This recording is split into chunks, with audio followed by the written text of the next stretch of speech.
SG Consultancy Services. Study MBBS in Russia, Philippines, Uzbekistan.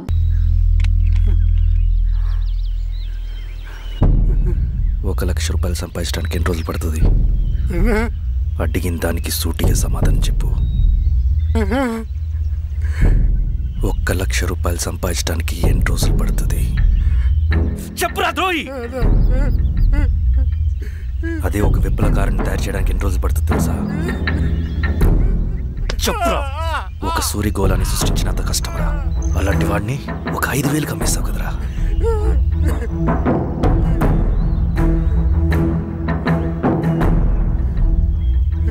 వీడు చేసిన తప్పుకి ఏంటి దండన?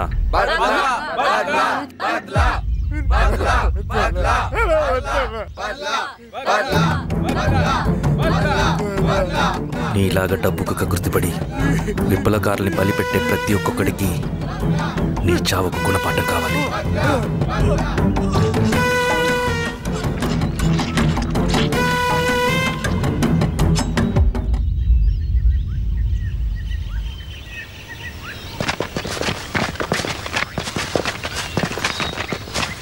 త్యాగి స్థానంలో మరొక వ్యక్తిని రిక్రూట్ చేయమని సెంట్రల్ కమిటీ నుంచి మెసేజ్ వచ్చింది. ఆ వ్యక్తే మన కళ్ళు చెవులు. తగిన వ్యక్తిని రిక్రూట్ చేయాలి. అలాగే కామ్రేడ్. లాల్ సలాం.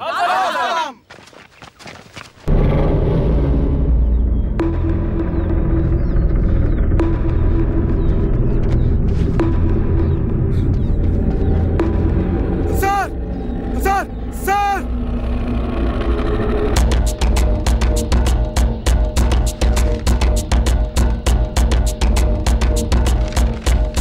హెచ్చరిక. డబ్బులు కమ్ముడిపోయే ఊరుకుక్కలతో విప్లవోద్యమాన్ని ఆపలేరు. ఆపాలని ప్రయత్నించే ప్రతి ఒక్కరికి ప్రజాకోర్టులో ఇదే గతి పడుతుంది. ఇట్లు సింగన్న దళం.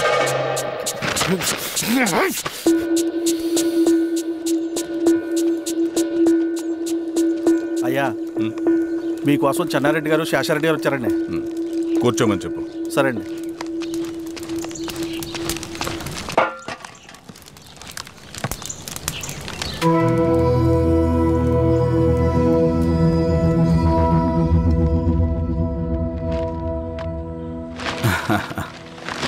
కూర్చోండి బాబాయ్.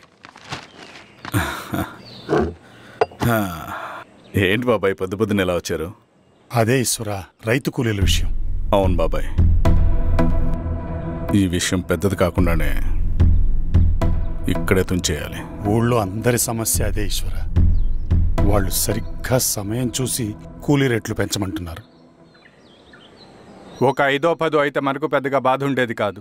ఏకంగా ₹50 పెంచమంటున్నారు. ఇక మనకు మిగిలేదేంటన్నా?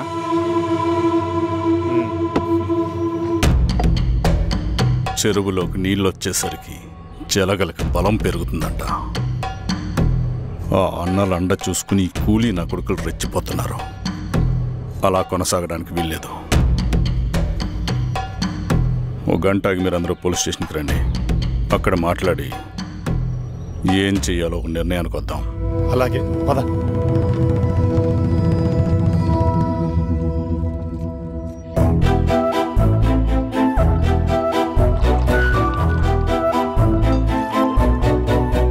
బాబు సార్, స్టేషన్కి ఓ 10 టీలు త్వరగా పంపించు. Okay sir. Okay sir.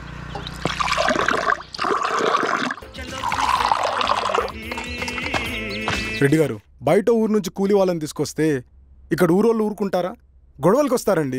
నాకు లా అండ్ ఆర్డర్ ఇష్యూ అవుతుంది. వాళ్ళు గొడవకు దిగితే మేమన్నా వాచమలమా? ఏం చేయాలో మాకు తెలుసు. చుండూరు, కారంచెడు, పదిరికుప్పం, నీరుకొండల్లో ఏం జరిగిందో ఈ ఊర్లో కూడా అదే జరుగుతుంది. మీరు ఇలా ఆవేశపడితే ఎలా రెడ్డి గారు? మీరైనా చెప్పండి ఈశ్వర్ రెడ్డి గారు. ఏం చెప్పమంటావు గిరిధర్? వాళ్ళు ప్రతి సంవత్సరం ఇలా పెంచుకుంటూ పోతూ ఉన్నారు. ఈ సంవత్సరం 50, వచ్చే సంవత్సరం ఎంతని ఎవరికని వాళ్ళు అడిగిందంతా ఇచ్చుకుంటూ పోతూ ఉండాలా మేము? వచ్చే సంవత్సరం పెంచర్లేండి సార్. సరే, అలాగని వాళ్ళని రాసివ్వమని చెప్పండి, అప్పుడు చూద్దాం. వీరస్వామి, ఆ నరసింహ గారిని పిలువు. సార్. నరసింహ గారు సార్ పిలుస్తున్నారు. నమస్తే సార్. నమస్తే, కూర్చోండి. Sir tea. నమస్కారం. నమస్తే సార్. టీ అందరికీ చూడండి నరసింహ గారు, మీరు అడిగింది ఇవ్వడానికి వాళ్ళు సిద్ధంగా ఉన్నారు. కానీ వచ్చే సంవత్సరం మీరు కూలీల రేటు పెంచబోమని హామీ ఇవ్వాలి. వచ్చే సంవత్సరం మిగిలిన వస్తువుల ధరలు పెరగవని మీరు హామీ ఇవ్వండి, అలాగే మేము ఇస్తాం. మేము అడిగింది మీ చేతిలో ఉంది. మీరు అడిగింది మాత్రం మా చేతిలో లేదు. వాళ్ళ చేతిలో ఉంది సార్, అంతా అన్నల చేతిలో ఉంది. సార్ వాళ్ళెవరో మాకు తెలియదు. మేమెవరి చేతుల్లో కీలువమనం కాదు. ఇది మా రైతు కూలీలందరం కలిసి సమిష్టిగా తీసుకున్న నిర్ణయం. చిన్న చిన్న అవసరాలకు అప్పులు తీసుకున్న పాపానికి మా భూముల్ని బలవంతంగా గుంజుకుని మా పొలాల్లో మమ్మల్నే కూలీలుగా మార్చారు వీళ్ళు. భూమి మాది, పని చేసేది మేము, పండించేది కూడా మేమే. అవన్నీ మీ పార్టీ మీటింగ్ లో చెప్పుకోండి, వింటారు. కూలీ డబ్బులు ఇవ్వడం దయాధర్మం కాదు, మీకు తోచినంత ఇవ్వడానికి అది మా హక్కు. మేము అడిగింది న్యాయబద్ధంగా ఇవ్వకపోతే మీ పొలాల్లో ఒక గింజ కూడా రాలదు.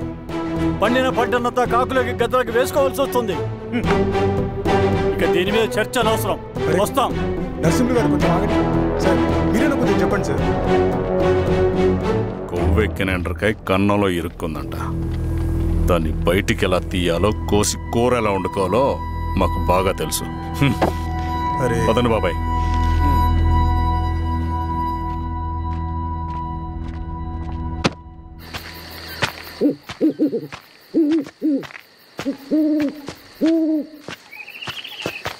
లాల్ సలాం కామ్రేడ్. లాల్ సలాం. ఇంత పొద్దున లేచారంటన్నా? విప్లవకారుల జీవితాలు ఇంతే కదా రవి. 15 ఏళ్ళుగా ఇదే జీవితమే కదా బతుకుతున్నాను. ఎటువైపు నుంచి ఎవడొచ్చి అటాక్ చేస్తాడో తెలీదు. పరిగెడుతూనే ఉండాలి. ఈ అడవిలో కడుపు నిండా తిండి, కంటి నిండా నిద్ర కూడా ఉండదు. ఒక్కొక్కసారి తాగడానికి చుక్క నీరు కూడా దొరకదు. 2 పుస్తకాలు, ఒక కిట్ బ్యాగ్, అందులో 2 జతలు, ఒకటి ఒంటి మీద, ఇంకోటి దండం మీద. ఇవే మనకున్న ఆస్తి. ఒక్కొక్కసారి ఇవి కూడా ఉండవు. బార్డర్లో సైనికుడు లాంటి వాడే అడవిలో విప్లవకారుడు కూడా. ఇదంతా జనం కోసం, వాళ్ళ బతుకుల్లో వెలుగు కోసం. సరే, ఏం సమాచారం? కూలీ రేట్లు పెంచే విషయంలో భూస్వాములు చాలా పట్టుదలగా ఉన్నారన్నా. కానీ మన నరసింహులు నన్ను ఒప్పుకోలేదు. మీటింగ్ అయ్యాక వెళ్తూ కోపంగా ఏదో మాట్లాడారన్నా. నాకెందుకు అనుమానంగా ఉంది. కీడు తలపెడితే ఎక్కువ నష్టం వాళ్ళకే రవి. కానీ మధ్యలో రైతు కూలీల పరిస్థితి ఏమైపోతుందని ఆందోళనగా ఉందన్నా. చదరంగంలో నిలబడ్డాక చావుకి వెరవకూడదు రవి. ఇన్నాళ్ళు వాళ్ళు ఇచ్చిన పావలాకి 10 పైసలకి కూలి చేశారు. వాళ్ళ జీవితాలు బాగుపడాలంటే మనం ఎత్తిన పిడికిని దించకూడదు. సరే అన్న. స్వామి, ఎలా ఉన్నారు ఊళ్ళో అందరూ? అందరూ బాగున్నారమ్మా. కోతలు కొయ్యలేదేంటి? ఊళ్ళో కూలి రేట్ల కోసం గొడవ నడుస్తూనే ఉందమ్మా. అడిగినంత ఇవ్వాల్సిందేనని కూలీలు, నచ్చినంత ఇస్తామని రైతులు. ఎవరు రేటు తేగట్లేదమ్మా. ఈ ఇష్యూలో అన్నలు ఇన్వాల్వ్ అయ్యారా? వాళ్ళు వెనక లేకుంటే ఈ కూలి చేసుకునే వాళ్ళకి ఎక్కడి నుంచి వచ్చినాయి అమ్మా ఎన్ని గుండ్లు? ఇచ్చింది పుచ్చుకుంటమే తప్ప ఏనాడన్నా ఇంత కావాలని అడిగారు వీళ్ళు? పోనీలే, ఇన్నాళ్ళకైనా వాళ్ళకేం కావాలో నోరు తెరిచి అడగగలుగుతున్నారు. సంతోషమేగా. తీసుకుని మీదటైనా జాగ్రత్తగా ఉంటుంది.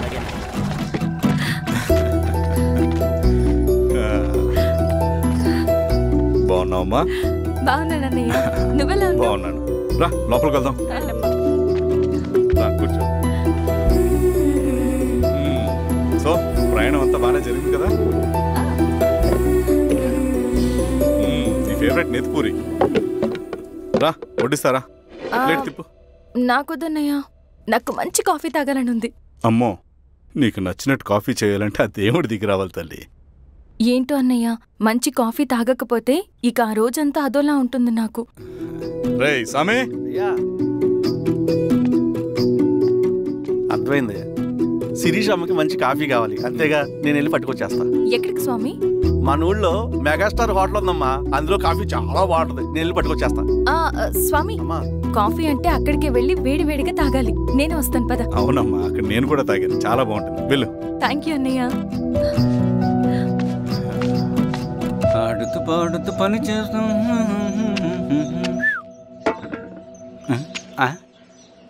ఏంది మీ పిల్లగాడికా? అవును. ఒకసారి పెట్టుకొని చూస్తా. పెట్టుకో.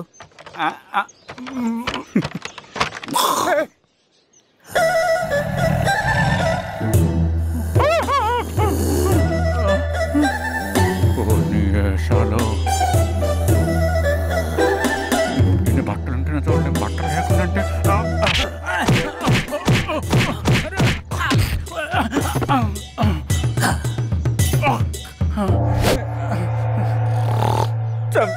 నీకు దండ పెడతా.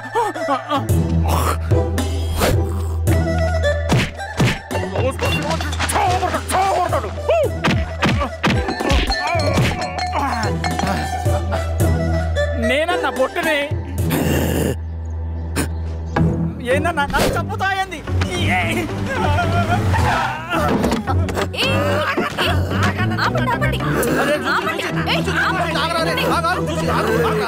రాత్రి దొంగ సినిమా చూసాడమ్మా పొద్దున్న నేను పొలాలు కొంచెం చంపేస్తాడమ్మా మేడం మంచి కాఫీ పెట్టు మేడమా అయితే మేడంకి స్పెషల్ కాఫీయా ఓకే అమ్మా ఆడికి చిరంజీవి ఇచ్చి పిచ్చా కాదమ్మా ఫ్యాను రండమ్మా కాఫీ తాదు కానీ కూర్చోండి అమ్మా ఏంటి స్వామి ఇతను చాలా మంచోడమ్మా మెగాస్టార్ సినిమాలు చూసిన వాళ్ళు అయిపోతాడు స్వామి అమ్మా ఈ కాఫీ నేను ఎక్కడో తాగాను మేడంకి స్పెషల్ కాఫీయా పద మేడం రాసుకో చూచి థ్యాంక్ యూ కూర్చో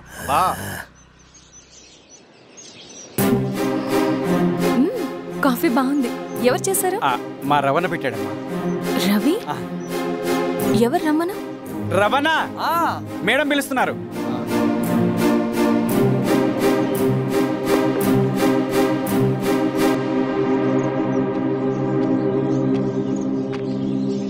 ఇతనే రవణ శిరీష మీరా రవి నువ్వేంటి ఇక్కడ కాఫీ బాగుందా చాలా అది కాదు రవి నువ్వు ఇక్కడ ఈ హోటల్ మనోల్దే మన ఫ్రెండ్స్ అందరు బాగున్నారా చాలా బాగున్నారు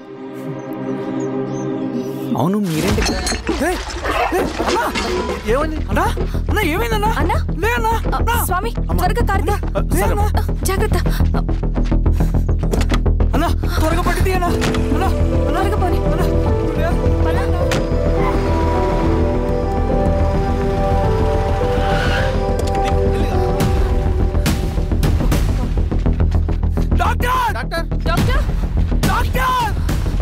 ఏమైంది డాక్టర్ త్వరగా చూడండి డాక్టర్ లోపల తీసుకురండి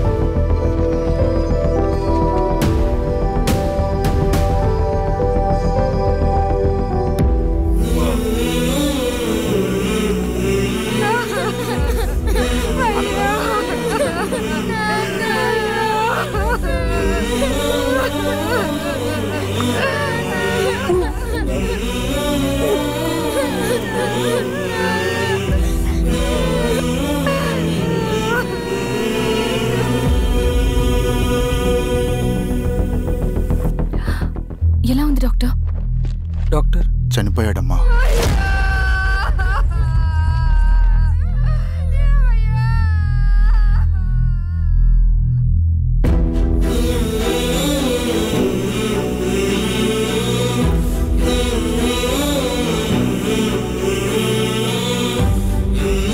ఆ పేపర్స్ ఏంటి రవి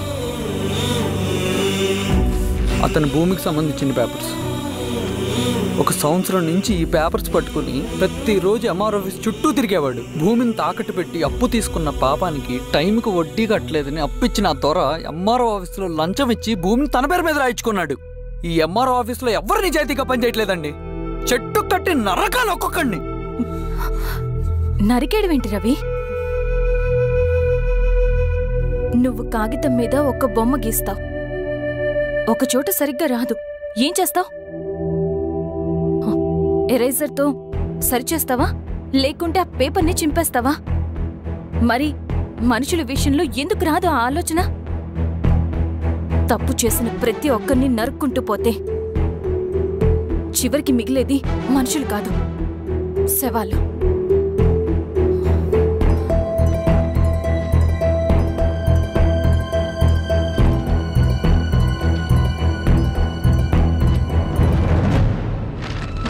పదరవి రా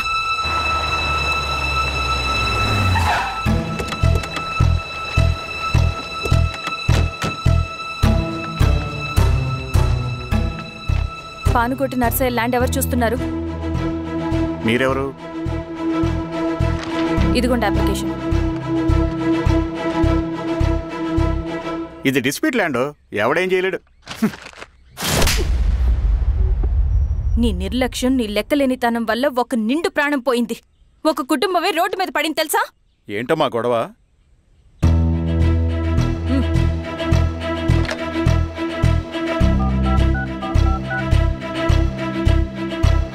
హలో సార్.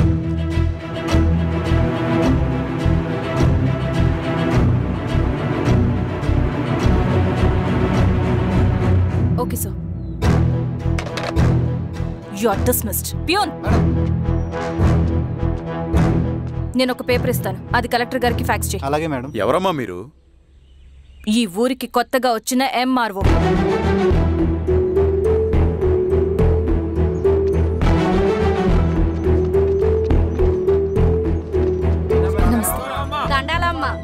మీ పరిస్థితులు నాకు తెలుసు. పని చేస్తేనే మీకు పూట గడుస్తుంది. పనులు మానుకుని మీరు ఈ ఆఫీస్ చుట్టూ తిరగాల్సిన అవసరం లేదు. నేనే మీ ఊరు వస్తాను. ఆ రోజు అరగంట వీలు చూసుకుంటే చాలు, మీ పని పూర్తయిపోతుంది.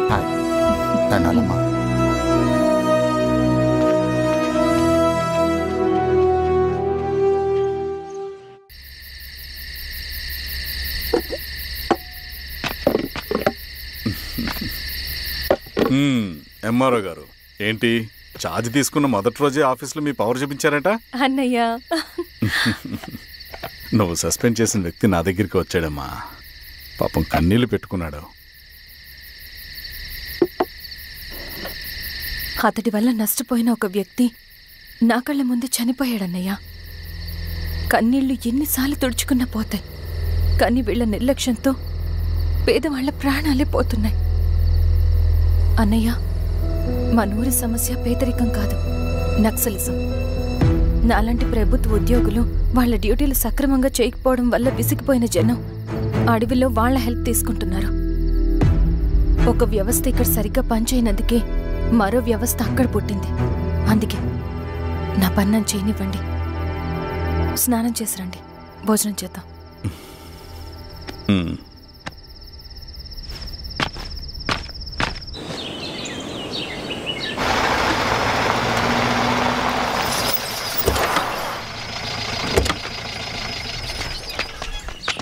నమస్కారం అమ్మా. నమస్తే.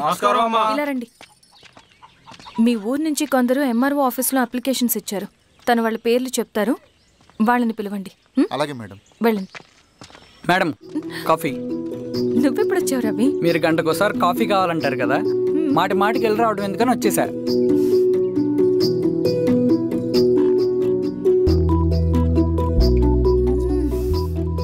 రవి, ఈ కాఫీ కోసమైనా నేను పెళ్లి చేసుకోవచ్చు. అదేంటి అలా అనేసారు? That's a compliment. భలే వారండి బాబు. నమస్తే. ఇలా ఇవ్వండి, చెప్పండి మీ సమస్యలేంటో. పేరు తలుపుల వీరాంజనేయులు, ఉన్నది 3 ఎకరాల పొలం. చిన్నుపాటి ధనుంజయరావు అనే మహానుభావుడు అందులో 2.5 ఎకరాల భూమిని తన పేరు మీద రాయించుకున్నాడు. అడిగితే నీ దిక్కున్న చోటు చెప్పుకోమన్నాడు. దిక్కులేనాడు కాబట్టి 1/2 ఎకరం భూమి మీదే పెద్ద కుటుంబాన్ని నెట్టుకొస్తున్నాడు. అవునమ్మగారు, ఆ పొలం ఎలాగైనా తిరిగిపించేయండి అమ్మగారు. ఆ పొలం కోసం 3 సంవత్సరాల నుంచి తిరుగుతున్నాను అమ్మగారు. వీరబాబు, వీళ్ళందరి దగ్గర కలెక్ట్ చేసుకో. మేడం, దాదాపుగా ఇక్కడ ఉన్న వాళ్ళందరూ పరిస్థితులు ఇవే. వీళ్ళ సమస్యలు పరిష్కారం కావాలంటే మాట్లాడాల్సింది వీళ్ళతో కాదు మేడం, మన ఊరి పెద్ద మనుషులతో. ఇందు మూలంగా 50 మంది గ్రామ ప్రజలకి తెలియజేయదేవనగా శ్రీరామగిరి గ్రామ పంచాయతీ మోతుబరి రైతులు, సన్న చిన్నకారు రైతులందరూ రేపు ఉదయం 10 గంటలకి ఎంఆర్ఓ ఆఫీస్ దగ్గరికి రావాలా.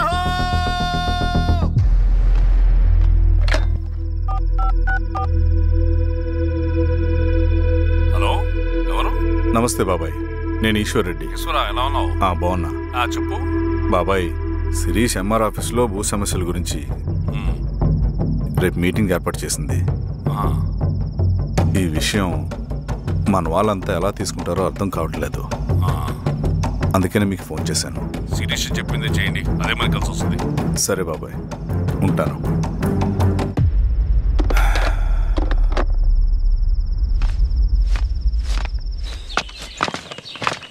నమస్తే మేడం. నమస్తే అమ్మా. కూర్చోండి. పొలాల్లో పండిన పంట కోతకొచ్చినా ఈ రోజుకి ఒక్క గింజ కూడా తెగకుండా పక్షులకు, పందికొక్కలకు ఆహారంగా పోతుందంటే దానికి కారణం ఇది. ఈ ఊరికి పట్టిన దౌర్భాగ్యం మీరు చేసిన అక్రమాల చిట్టా. కడుపు మంటతో ఉన్నవాళ్లు మీరు చెప్పిన కూలీకొచ్చి ఎందుకు పనిచేస్తారు? దౌర్జన్యాలు చేసి దిక్కున్న చోటు చెప్పుకోమన్నారు. ఇప్పుడు అడవే వాళ్ళకి దిక్కైంది. అది ఎవరి తప్పు? మొత్తం 100 ఎకరాల పైచిలుకు భూమి వాళ్ళ దగ్గర దౌర్జన్యంగా లాక్కుని ఇన్ని సంవత్సరాలుగా మీరు అనుభవిస్తూ ఉన్నది మీ అంతట మీరుగా తిరిగిచ్చేస్తారా లేదా చట్టం ఎలా పనిచేస్తుందో మీకు చేసి చూపించమంటారా? అలా చేయండి మేడం. నువ్వు ఆగవే నరసింహులు.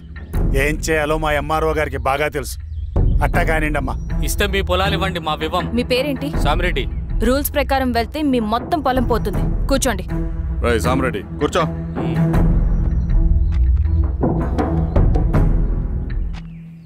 ఏమ్మా సంతోషమేగా? మరీ నువ్వు అనుకున్నంత చెడ్డవాళ్ళేం కదమ్మా మనోళ్ళు.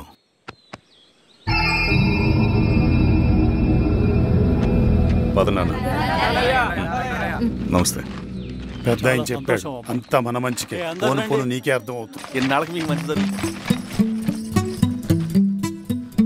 సెంట్రల్ కమిటీ నుంచి కొత్త ఆర్డినెన్స్ వచ్చాయి. దాంట్లో ముఖ్యమైనవి జరగబోయే మైనింగ్ ఆపాలి, రెండోది జెడ్పీటీసీ ఎలక్షన్స్ని బైకాట్ చేయాలి, దీనికి జనాల్ని సిద్ధంగా ఉంచాలి. లాల్ సలాం కామ్రేడ్. లాల్ సలాం. ఏంట్రవి, శ్రీరామ్గిరిలో భూస్వాములందరూ దేవుళ్ళైపోయారంట, పేద ప్రజలకంతా వరాలిస్తున్నారంట, ఏంటి సంగతి? అవునన్నా, నేను కూడా ఆశ్చర్యపోయాను. ఒక గవర్నమెంట్ ఆఫీసర్ తలుచుకుంటే ఒక ఊరు క్షణాల్లో ఎలా మారిపోద్దో నా కల్లారా చూశానన్నా. అది కాదన్నా, అంటే నా ఉద్దేశం వాళ్ళు ఏం చేసినా దానికి ఒక స్ట్రాటజీ ఉంటుంది. శిరీష వాళ్ళ వర్గానికి చెందిన అమ్మాయి. ఆ అమ్మాయికి ఎంత పాపులారిటీ వస్తే వాళ్ళకంత మంచిది.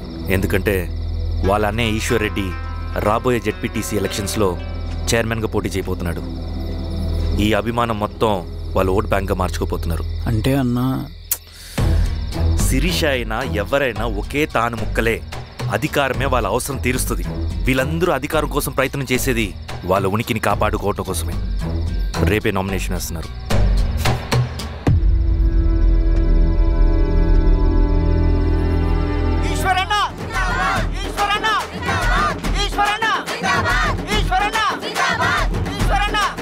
గారు మీ సపోర్ట్ మాకు కావాలి. స్వామి. అయ్యా, మీ అన్నయ్య గారు ఎలక్షన్ నిలబడుతున్నారమ్మా? అవును. అయితే మా ఓట్లని మీ అన్నయ్య గారికేనమ్మా. వాళ్ళు ఏం చేసినా దానికి ఒక స్ట్రాటజీ ఉంటుంది. అమ్మాయి గారు, సంజీవ్ రెడ్డి గారు వస్తున్నారంట. మధ్యాహ్నం భోజనానికి అన్నయ్య గారు ఇంటికి వచ్చి ఉన్నారమ్మా. అవునా? సరే సరే అమ్మా. రవి, నువ్వు కూడా నాతో వచ్చి. అది రవి, ఇక్కడ నాకు ఫ్రెండ్స్ అంటూ ఎవరు లేరు. నాకు తెలిసిన వాడివి నువ్వు ఒక్కడివే. I'm feeling alone. అందుకే, అర్థమైందా? సరే.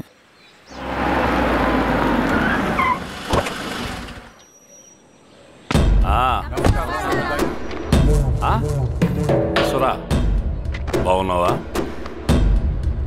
నమస్తే చెన్నారెడ్డి. నమస్తే. బాగున్నారమ్మా?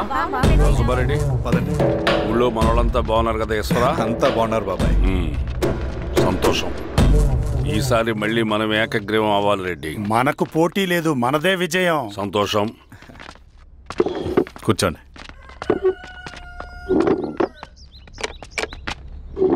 మీరందరూ లోపలికి వెళ్ళి భోంచేయండి. అలాగే. ఆ రైతు కూలి సమస్యలు ఎంతకు వచ్చినాయి? మాట్లాడుతున్నాం బాబాయ్, దాని గురించి మీరేం వరి అవ్వట్లేదు. రండి రండి. ఎంఆర్ఓ శిరీషారెడ్డి గారు. శిరీష రెడ్డా? శిరీషానే పిలవచ్చుగా. అమ్మమ్మా, పులికి పంచాలాగా, సింహానికి చూలాగా అది మన ఐడెంటిటీ. అదంతా ఉండాలి.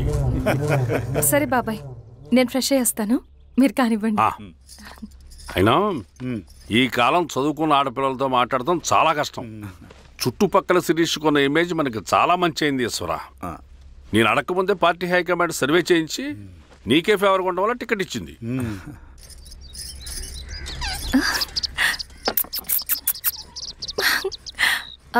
అనేవాళ్ళు ఎక్కడ? బయటికి వెళ్ళారమ్మా. ఓ, బయటికి వెళ్ళారా? రవిని పిలువు. అలాగే మేడం. రవి, రా కూర్చో. పర్లేదు మేడం. మేడం ఏంటి? శిరీషానే పిలవచ్చుగా. అది కాదండి, ఎవరైనా చూస్తే. కూర్చోవయ్యా. ఇది ఆఫీస్ కాదు రవి, మా ఇల్లు.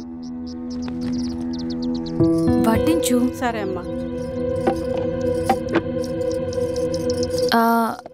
రవి, అడవిలో నక్సల్స్ ఎక్కడుంటారో తెలుసా నీకు? ఏంటి శిరీష? అడవిలో నక్సల్స్ ఎక్కడుంటారో తెలుసా నీకు?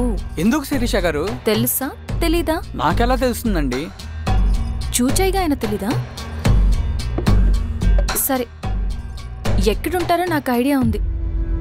సాయంత్రం ఇద్దరం కలిసి వెళ్దాం. అది కాదండి. నువ్వు వస్తున్నావు అంతే. తిను. ఇది ఎక్కడ కూడా రా బాబు. సడన్గా నక్సల్స్ అంటుంది, అడువంటుంది. కొంప తీసి నా మీద అనుమానం వచ్చిందే ఏంటి?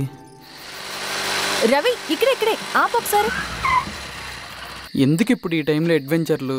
ఇప్పుడు జరగరాంది ఏమైనా జరిగితే రేపు మీ అన్నయ్యకి తెలిస్తే బాగోదు. రవి చుట్టూ చూడు, పైన వెన్నెల, పక్కనే అడవి. ఎంత బ్యూటిఫుల్ గా ఉందో. అవునా? అవునా ఏంటి? అసలు ఎప్పుడు చూసినా ఎందుకలా డల్ గా ఉంటున్నావు?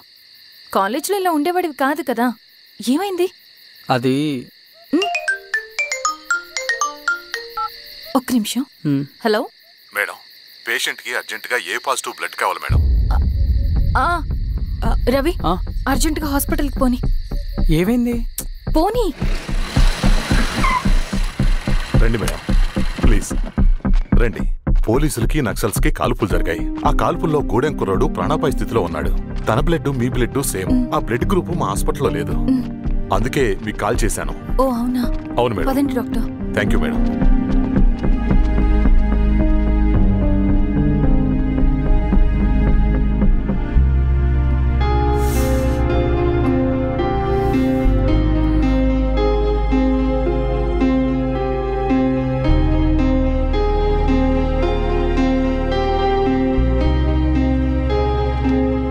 Thank you madam.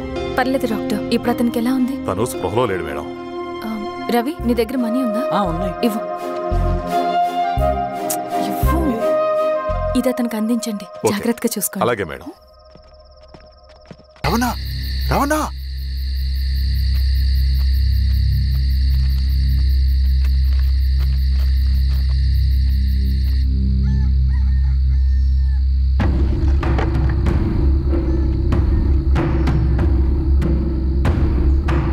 బాబాయ్ బాబాయ్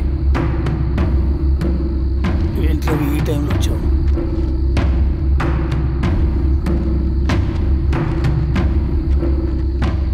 కామ్రేడ్, జరగబోయే జెడ్పీటీసీ ఎలక్షన్లో మన పార్టీ తరఫున జెడ్పీటీసీ చైర్మన్ పదవికి పోటీ చేయడానికి అర్హుడైన అభ్యర్థిగా మిమ్మల్ని సెంట్రల్ కమిటీ ఏకగ్రీవంగా నిర్ణయించింది. ఒక మామూలు రైతు కూలీని నాయకుడిని చేయగలిగిన దళం ఒక్కటే. ప్రాణాలు అడ్డేసైనా సరే అన్న చెప్పింది చేసుకుంటూ పోతా. లాల్ సలాం కామ్రేడ్. లాల్ సలాం. బాబాయ్, మీతో ఉన్న మన కూలీలకు, నీ వెనుకున్న సింగన్నకు ఈ గెలుపు ముఖ్యం. ఈ గెలుపు మన హక్కు కామ్రేడ్. వీళ్ళ మద్దతు మనకే ఉందన్నా. ఇది సరే, ఆ వర్గం వాళ్ళ ఓట్లు కూడా మనకు పడాలి. నమస్తే. నమస్తే అమ్మా. ఆహా, మీ ఇద్దరిని చూస్తుంటే కడుపు నిండిపోతుందమ్మా. ఒక ఎంఆర్ఓ, ఒక జెడ్పీటీసీ చైర్మన్. అదేంటి బాబాయ్, ఇంకా ఎలక్షన్స్ జరగలేదు? పోటీ అని ఉంటేనే కదమ్మా ఎలక్షన్స్ జరిగేవి. అన్నయ్యది ఏకగ్రీవం. బాబాయ్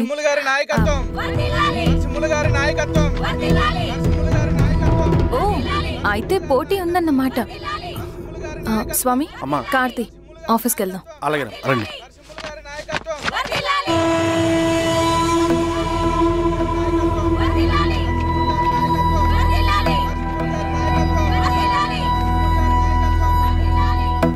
నమస్తే. మొన్నటి వరకు కూడా కూలీ రేట్ల విషయంలో కొంచెం ఆటవిడుపుగా ఉందామని అనుకున్నాం. ఇప్పుడు ఆ అవసరం లేదు. ఎందుకంటే చట్టసభల్లో మీతో పాటు కూర్చునే అవకాశం మాకు వచ్చింది. అంబేద్కర్ కలలు ఇప్పుడు నిజమవుతాయి. పదండ్రా.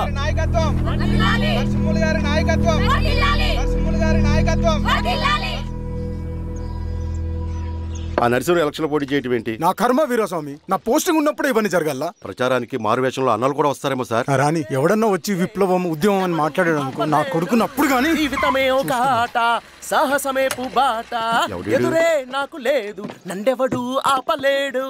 ఎదురే నాకు లేదు, నన్నెవడు ఆపలేడు. జీవితమే ఒక ఆట, సాహసమే పుబాట. ముసుగు మీద చేయేస్తే మడత పెట్టి కొడతా. నువ్వా? ఎవడరేడు? ఈ తెల్లని గుర్రం శాంతికి సంకేతం. ఈ నల్లని బట్టలు న్యాయానికి చిహ్నం. ఈ ఎర్రని రంగు విప్లవానికి నాంది. ఈ కొరడ శిక్షా స్మృతికి చిహ్నం. సార్ ఇది చిరంజీవి పిచ్చాడు.